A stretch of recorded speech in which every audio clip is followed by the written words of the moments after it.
What's up, everybody? Welcome to Tell Me More, Life Church Livonia's podcast. We are so glad. So we are so glad that you're tuning in. My name's Kate, and I'm here with my pal, Alex. So here on Tell Me More, we like to dive into the scripture and the sermon from the weekend before, or picking a topic and diving into it if we didn't have time to talk about it during our weekend service. And the reason why we do that is because we believe that the faith walk that we have, the relationship that we have with Jesus, discipleship, it's about the journey. It's about the conversations that are happening in between the messages and our small groups. And those are the places where we really dive into our relationship with God. And so here today, we're going to be diving into Matthew 1, where this past weekend, Alex did a phenomenal job talking about Matthew 1. And so we're going to unpack some of that today. We've got a few questions. Alex, are you ready? Are you ready to jump in here? Ready. Oh, fantastic. So you said during the sermon, you were talking about the genealogy and the history, and that you had all this really great stuff. And you preached it at Amber, and she was like, that's boring. Yeah, it's like, yeah, Amber, I feel you. It's like Pavlov's dog with her. As soon as I say something like the Maccabees, it's like, she just shuts off. She's just falls off. Not interested. Like, no thanks. I don't want to do that. I wish I had some kind of like thing I could write on, like, and it shows up on the screen. But I don't. So I try to just be visual. But what I was trying to do in the sermon was simply communicate. Often we focus on the baby born into the manger, but not the world that baby was born into. Right. And that the context historically that Jesus was born into, we think we have it bad right now in world history. We act, I think, quite victimized by our current reality. And there are scary things happening for sure. I'm not minimizing that. I'm just saying that we can have a chronological arrogance to think that our problems are worse and harder than any other time in world history. We can also think that we're smarter and better than people in the past world history. That's a different thing. Yeah. So I was wanting to walk through, there's some big rocks that if you've been in the church at all, you've heard about in the Bible. And I wanted to take those and start there and kind of fill in the gaps of like, how did we get from there to the first Christmas? And so going way, way back, most people, which I'm really excited about. I'm excited about because I think that you have a love for history that helps. Yeah. I know that for myself, history, I'm very similar to Amber. I like shut down for sure. So for those of you who are listening, stay engaged, try really hard because Alex loves history. And if I've learned anything in school is that if the teacher is passionate about the subject, it makes it way more interesting. So stay plugged in, you guys. We can do this together. Yeah. All right, Alex. Don't take us away. Tell us about the history of Israel. Here's what happened. Yeah. So you get Abraham in Genesis, right? God makes this promise to Abraham. I'm going to make you the father of this great nation. And he promises Abraham a land, which we call the promised land, right? Tracking with me. People of Israel going to slavery. People of Israel going to slavery for 400 years in Egypt. And Moses leads them out. A lot of people have seen the Prince of Egypt, splitting of the Red Sea. Deliver us, right? And then the people walk through the Red Sea and eventually inherit the Promised Land. When they get into the Promised Land, they really kind of screw up for a long time. And eventually decide, as humans usually do. Yeah. So there's the book of Joshua where Israel's really living into God's plan. They take the Promised Land. God's promises are coming true in their lives. And then there's the book of Judges where for generations, they just kind of do what they want and they abandon God and their relationship with God becomes more of a cultural norm than an actual relationship. And that causes them to sin and really screw up their nation for a long time. Fast forward to end of the book of Judges, we get 1st and 2nd Samuel. They decide, hey, you know what would really make our situation better? A king. And so they call Saul to be the first king of Israel. Saul ends up being super bad, super jealous. He tries to follow God, but he's got all this emotional dysfunction. David rises up after, and it's kind of Israel's golden age. And then from David, for the rest of the genealogy of Israel, there's a few good kings and mostly bad kings. And the people just sin generation after generation after generation. And God sends prophet after prophet after prophet after prophet to tell the nation, listen, you're living in sin, and these are the consequences of that. And the consequence that they keep prophesying is if they don't repent, God is going to send a nation to kick them out of the promised land. Inevitably, eventually, that's what happens. And this guy named Nebuchadnezzar, king of Babylon, comes and takes over the promised land. And actually, that's a broad brushstroke because right 2 generations after David, David's grandson ends up splitting the kingdom of Israel in two because he tries to be power hungry and non-compassionate. And half of basically there's 12 tribes that make up the nation of Israel. 11 of them say, nope, not our king anymore. # not my king.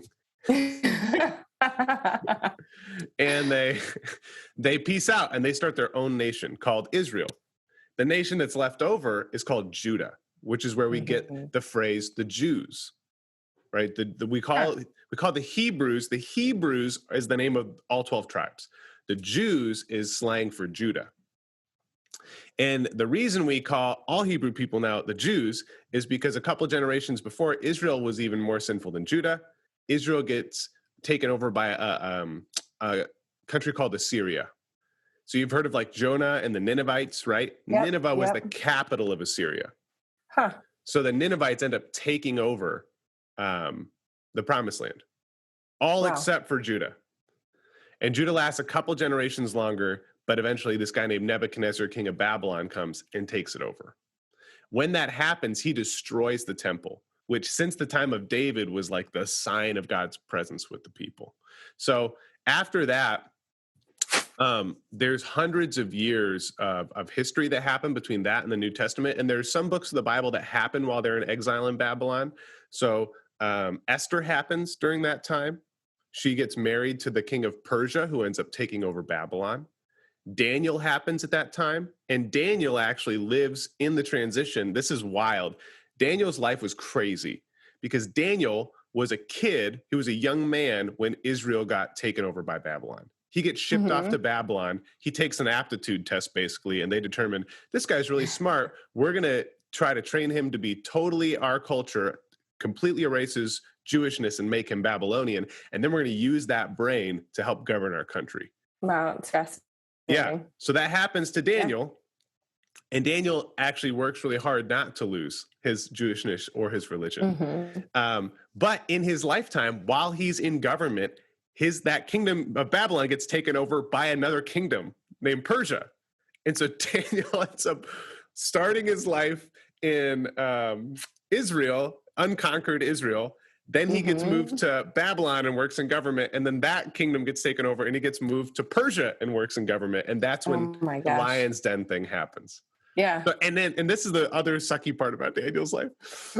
Under Nebuchadnezzar, poor guy. under Nebuchadnezzar, Shadrach, Meshach, and Abednego get thrown into the blazing furnace and don't die. And then under Persia, Daniel gets thrown into the lion's den. So there's like all this persecution against his faith in both regimes. Yeah. Anyway, some other ones that happened at that time, Ezra and Nehemiah are a part of that mix.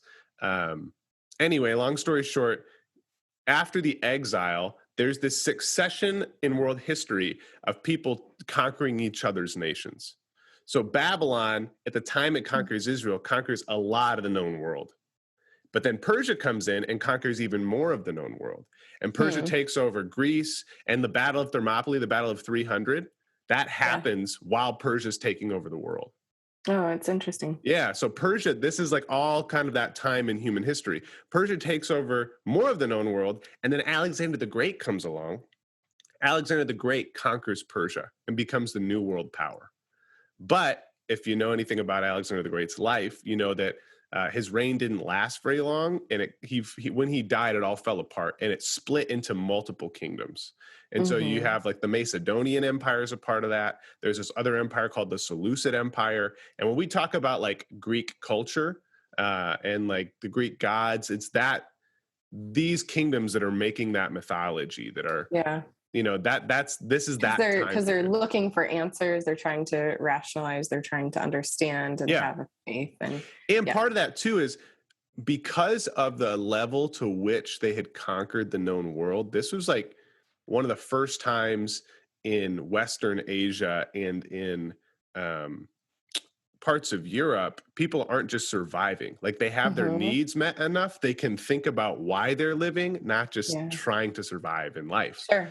And so that's where you get like, you know, Plato and Aristotle and all these like great Greek thinkers are coming out with their theories on life, their philosophies on life in this time period.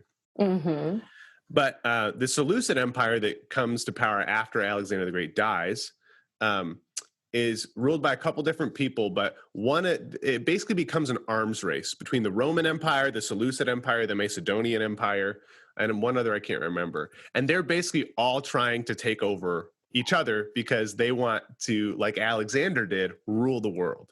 Right. And so this guy named, it's not Antipas, it's oh my gosh, I can't remember his name off the top of my head. But just and I for sure don't know. Look up. He's the villain of Hanukkah. Look up whoever the villain of Hanukkah is. His name starts with an A. There's a cuss in it. I can't remember. I'll just look it up. Keep going. I'll look it up. So this guy is trying to take over the known world. And in order to secure the entrance to Africa, he tries to take over Egypt. And on his way to Egypt, which he's pretty positive he can conquer, he gets a message from Rome that said, Egypt's our ally. If you attack them, you're toast. We're going to win, and we're going to take you out. And he knows this to be true. He knows he can't beat Rome, which is why he was trying to conquer Egypt. And so he gets super butthurt, throws a hissy fit, and on his way back home, decides to take out his anger by just like desecrating. Yes, Antiochus. Oh, Antiochus IV. I knew there was a cuss in there. There you go. With an A. Antiochus. So Antiochus IV, he basically gets real butthurt that he can't take over Egypt, throws his hissy fit. On the way back home, decides to kick the dog by desecrating the Temple of Jerusalem. Because he doesn't have power over Egypt, but at least he has power over these people. And he sacrifices a pig, which is not kosher according to the Jewish law, right, on the altar of God, which, you know, makes that that's quite offensive. Now it makes quite offensive. It makes the very place where God's presence dwells unclean, right, to the Jewish people. And so they lose their marbles. And they start a revolt. This family called the Maccabees basically says like, okay, that's it. Game on. Enough is enough. And they start this revolt and they win. And they win their freedom. And so from the time of the Maccabees to the time of Jesus is about like 103 years. And so imagine you're a Jewish person living in oppression under multiple governments, right? And you know the stories of your history of God promising the promised land to Abraham. You know also the stories of like Shadrach, Meshach, and Abednego, and Daniel, and these people who are persecuted for their faith, and Esther. And you know the story of Haman, who tried to commit genocide against all of your people because you know, you were a foreigner in his land. And so all of that is like palpable. And then these people who have been governing you and under Persia gave Ezra and Nehemiah this allowance that they could go back and rebuild the temple Nebuchadnezzar had destroyed. And they could go back and rebuild the city walls of Jerusalem and basically be under Persian rule, but still operate as Jews. Okay. And so the Jewish people, a little. They were trying to give a little. Right. Yeah. So the Jewish people, and that was kind of how Alexander the Great and that whole group did it often is they would put themselves in military governance over nations, but they didn't want to necessarily control the details of every nation. So they would have a vassal king. So like somebody who would report to and be accountable to Rome, but be in charge of and really king of like a country. So that person is the one doing all the governmental stuff, but they're just accountable to Rome. That way Rome doesn't have to manage. Which if Rome is getting their piece of the pie, they don't really care what's going on. It's basically what that sounds like. Right.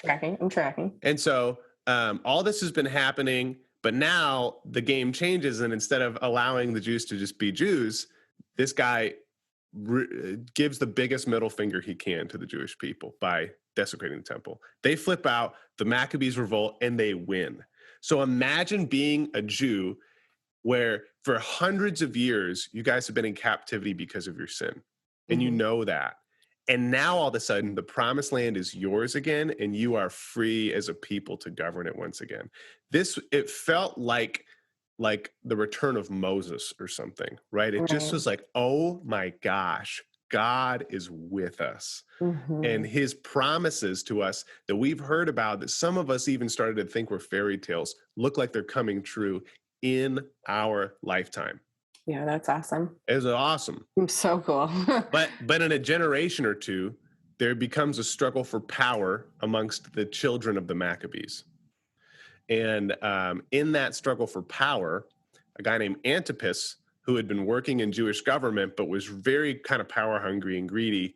And so he had also been working on the side, currying Roman favor. He sees his opportunity. And so he makes this deal with Rome. If you make me king of Jerusalem and of the Jews, then I will be one of your vassal states. Like, we'll surrender to you. We won't fight you. As long as you militarily back me to be in charge. And so he essentially sells the Jewish people less than 100 years later back into slavery. Yeah. And Herod the Great, who's king when Jesus is born and kills all the babies, that's Antipas's son. Oh my gosh. And so Herod becomes the first generation king of this newly captive Israel. And so when Joseph is like a teenager, his parents and grandparents like remember being free. Oh, wow. Right. And his great grandparents would have been could have fought in the Maccabean revolt. But this is like so fresh. And so when Jesus is born, are mourning that it looks like God has abandoned them again. Yeah, totally. I mean, and it definitely looks like it. It definitely looks like it. Right. And so this is all, and then you have like Matthew the tax collector, because Jesus is only a generation after this. So Jesus is second generation captivity in the Roman Empire. Yeah. And so you have people already by Jesus's time, like Matthew the tax collector, who are Jewish people who have just said, okay, well, if you can't beat him, join him. Join him. Yeah. Right. And people who have just totally sold out. And then Herod, in order to curry favor from the Jews, knowing that the temple itself is what started the revolt last time, in order to prevent a new revolt, pours a ton of money into the temple in order to make the Jews not so ticked that he complacent, like to be like, oh, look, we are being taken care of, like, which leads to some complacency. Right. And so when Jesus starts flipping tables over in the temple, the reason he's doing that is because Herod didn't just make improvements to the temple, he made additions. And one of those additions is this temple exchange court where you can only pay for temple things in temple cash. And the exchange rate is unfair. So poor people who are looking for God are either going bankrupt or are unable to worship God. Yeah. And it just is this extortion system on the Jewish religion, this temple tax. And so Jesus, that's not a part of the temple. That's Herod's addition to the temple. And he loses his cool over that. For sure. Yeah. So that's the history, like all leading up to, that's the background, the cultural background. So when Jesus is born, that's what's been going on. That's what everybody has been experiencing and learning about. And that's their history. Right. And not far away history recent. So fresh, right? Yeah. So fresh. And it would be like, yeah. And so the analogy I gave was like, imagine your kids growing up under Chinese rule, and like Ted Cruz had sold us to China or something like that. You know what I mean? Like it would be like that. It would be that kind of thing where you just like, but then, you know, not to pick on Ted or anything, is just a well-known, you know, governmental official that's not. Sure. Yeah. So, you know, and then like Ted, to not piss off the Christians, just poured a bunch of money into churches. Mm-hmm. Right? Just starts doling out church monies. Yes. Makes like a government allowance for churches that's like, wow, can you believe it? It's like easier than ever to be a and church. Some churches would just be like, wow, that's great, right? Like, man, we need a new carpet and new chairs and new roof, and you know, this will help it so we don't close our doors. It's been really difficult. And and so that's what's happening when Jesus is born. And you know, that's the perspective I wanted to draw on in the sermon, which brings us to the genealogy. But basically what I wanted to show is like all this garbage is happening, and it's way harder than what we're going through right now. And yet God is on the move, working in ways they can't even begin to understand, because they just think like, oh my gosh, we lost our freedom, not understanding that this baby born in a manger is about to free them from sin, you know? Right. And yeah, it's pretty amazing. So the genealogy, we're gonna turn that up. Turn it up is the next piece. And one note about this genealogy, by the way, this genealogy is missing generations, because its purpose isn't to show every person before Jesus. So for example, you'll see that it goes from Judah to Perez to Ram to Amminadab.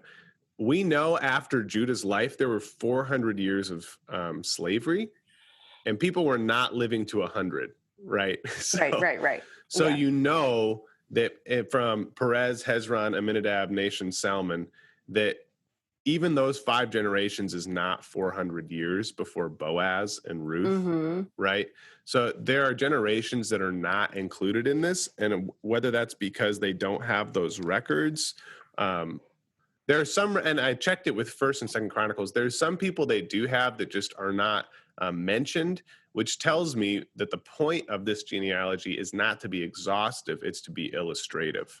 That Matthew is not trying to be empirical, he's trying to be symbolic. Does that make sense? Yeah, it does. Rather than show every nitty-gritty detail, he's trying to show a theme. Yeah. And so the theme that he's showing, like I went over... Which is fundamental. It's, I don't know the right word for it, which is a consistent theme throughout Scripture. Yes. In general, is that we're not doing every single little detail. It's, because it was such an oral tradition for passing along historical information and data. It was like, let's just talk about the big picture. Let's just get this theme understood. And I think it's even deeper than that. In the world of the scientific method, we find meaning in fact, right? Whatever the facts are about gravity or the solar system or physics, like this is where we find, as a people, meaning and truth. Yeah. And in many other cultures throughout history, empiricism and fact were not the source of meaning. That symbolism and themes were the source of meaning.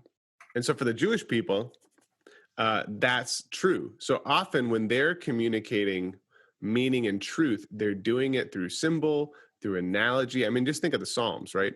They're doing it through symbol, through analogy, through poetry. They're rarely doing it through A plus B equals C. And so this is a fundamental difference in understanding, because the fault of the scientific method is it is bound to specificity, right? Like you have to be incredibly specific. There's one right answer at the end of the math problem. Right. And that one right answer isn't a symbol for anything else. It can't be translated to another situation. It's just these variables exclusively create this one answer. It's not these kinds of situations create this type of solution, right? That it's so specific. So that's not their understanding. So when we read this, we have to understand where they lack empirically. That's not a problem to them in the way it is to us. Mm-hmm. You know, where we go like, oh, you're missing generations. This is a lie. It's not true. They would go, yeah, it is true. It doesn't matter. Right. Because that's not what we're trying to communicate. Yeah. So I went through some of these. I wonder. Yeah. Go ahead. Just you ask a question. Well, I wonder about that for us as a people in regards to scripture and how we read it and understand it and, implement it in our lives and grasp hold of truths and the struggles that people have today in their walk with the Lord. And, even just understanding scripture, wanting to have more empirical evidence. And I just think that's really interesting to me. So maybe sad, maybe fear. Like there's a lot of sad and fear about, scripture and wanting to have a full and whole picture. And like, this is logical and makes sense and is all the information that I need to know. And so, and here's the fault in that.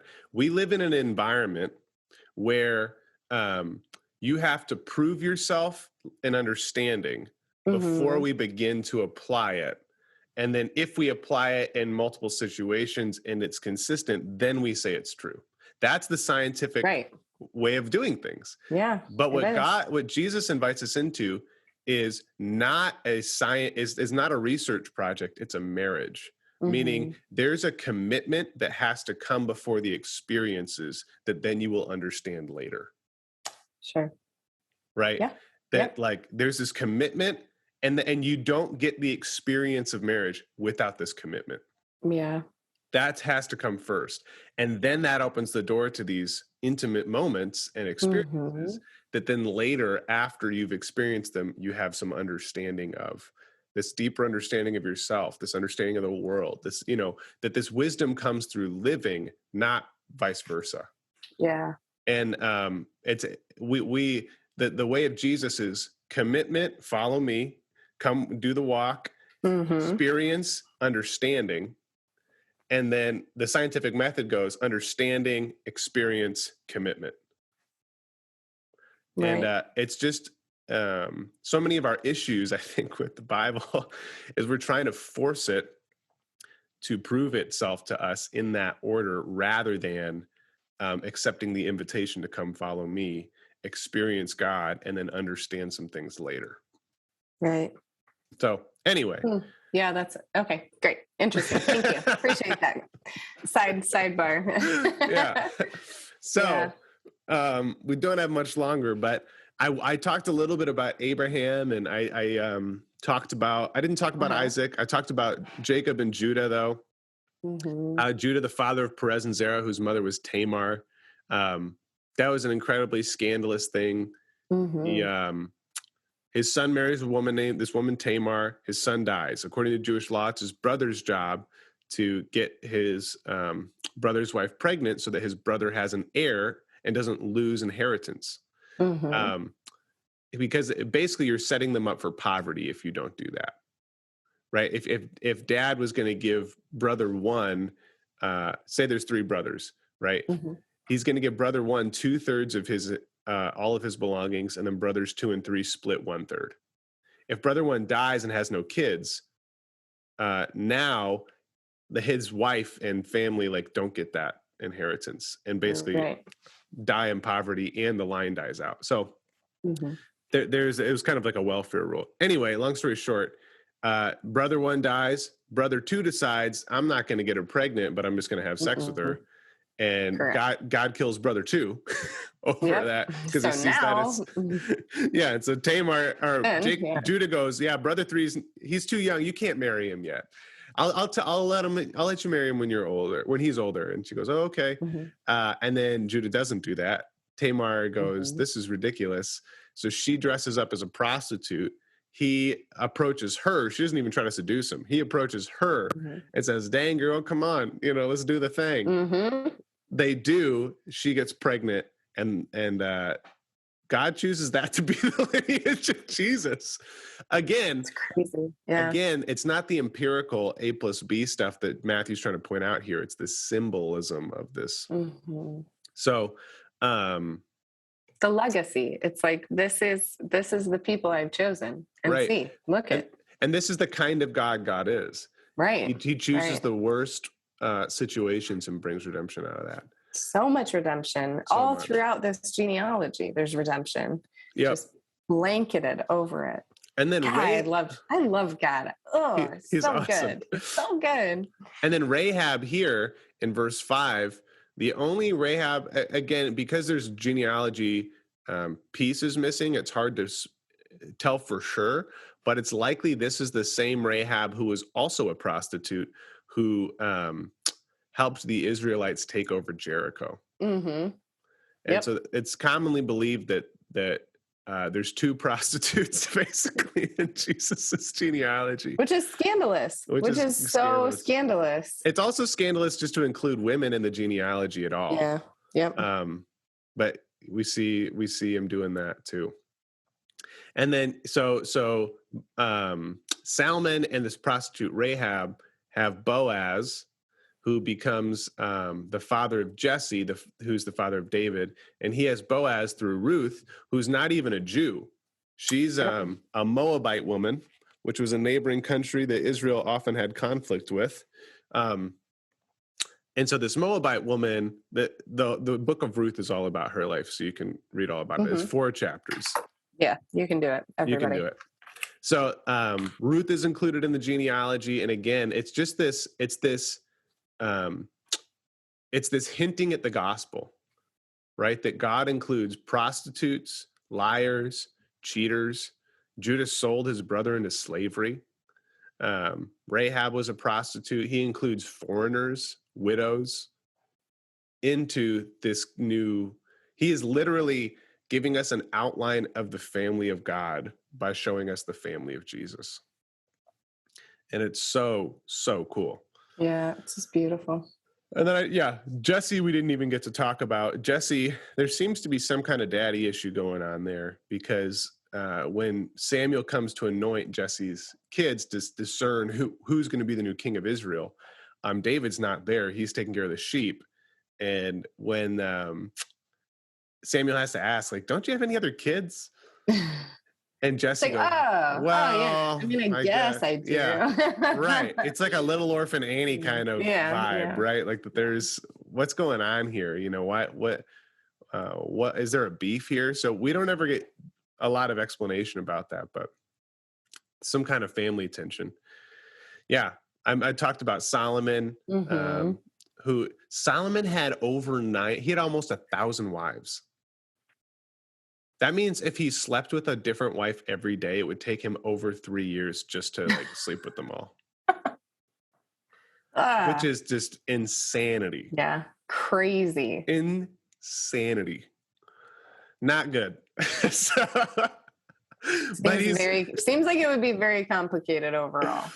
But he's included in Jesus's genealogy, and Uriah's wife, Bathsheba, is specifically quoted as in Jesus's genealogy. David had a lot of other wives, and there were a lot better, more honorable situations Jesus could have come from. But God chose this adulterous affair with Uriah's wife to be the one that birthed Jesus.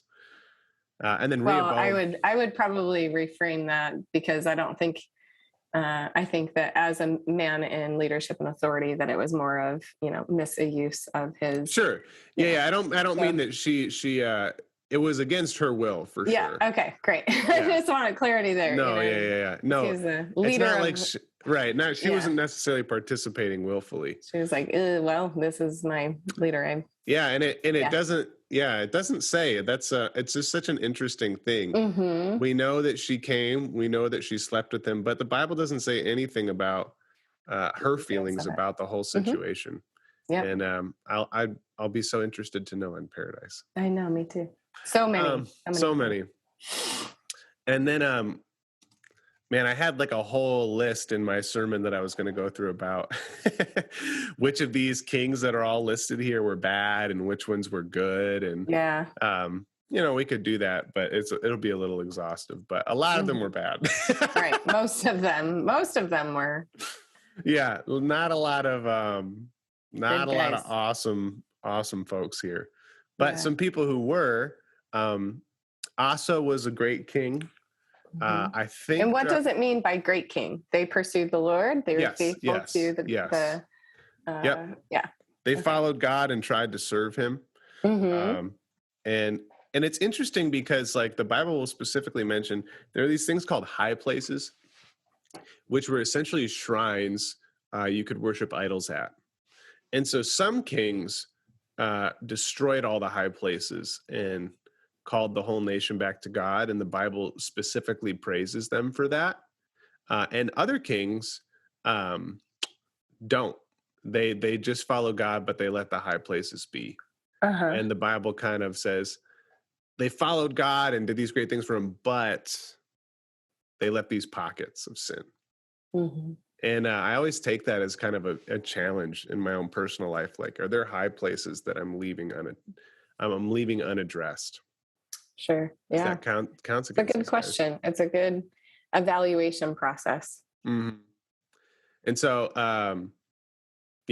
Asa, he followed God. He even banned male shrine prostitutes. That's a whole nother thing we just don't have time to get into, but he followed God. Jehoram, 2 generations later, evil king, did not follow the Lord.